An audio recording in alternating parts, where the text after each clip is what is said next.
The meeting was timely, coming only a day before the 11th Parliament resumed sittings for their second session tomorrow, as CORD sought to marshal its troops to competently discharge their oversight role.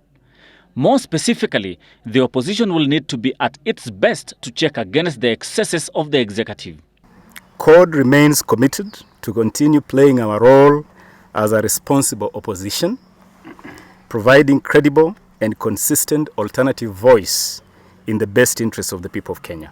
CORD appeared keen on reversing some of the actions effected by the executive with the aid of their Jubilee members of bicameral parliament. They singled out attempts to pull out of the Rome Statute the skyrocketing cost of living, insecurity and devolution as their areas of concentration when sittings kick off tomorrow. We condemn the attempt to pull Kenya from the Rome Statute and will strongly fight this move by all means possible. But will CORD be up to the task?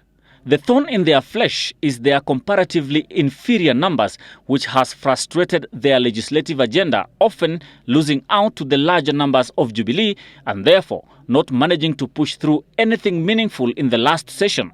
But CORD leader Raila Odinga is quick to dismiss the tyranny of numbers, saying their success is not based on numerical strengths, but rather watching out on excesses of the executive. Sometimes they can abuse those numbers. That is not outmaneuvering anybody. They can abuse those numbers to pass some very irresponsible and undemocratic laws.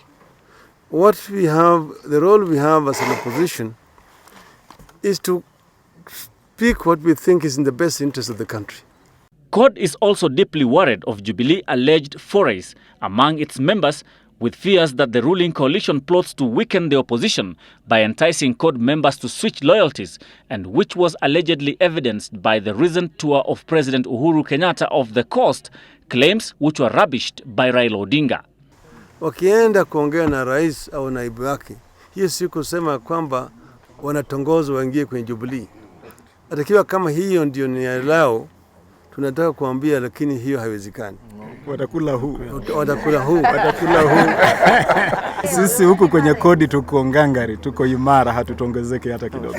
Hakuna mbunge wa CORD amekuwa na yeye, amekaribisha yeye, amecheza dansi na yeye popote hadharani au jandoni.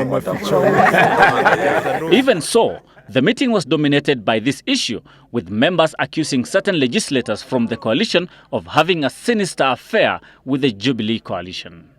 Now, the CORD coalition enters the second session of the 11th Parliament quite aware of the numbers that could jeopardize their legislative agenda in the House.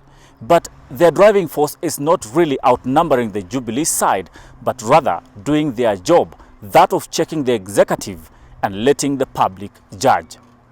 Ken Dagor, Obadia for Monday Special.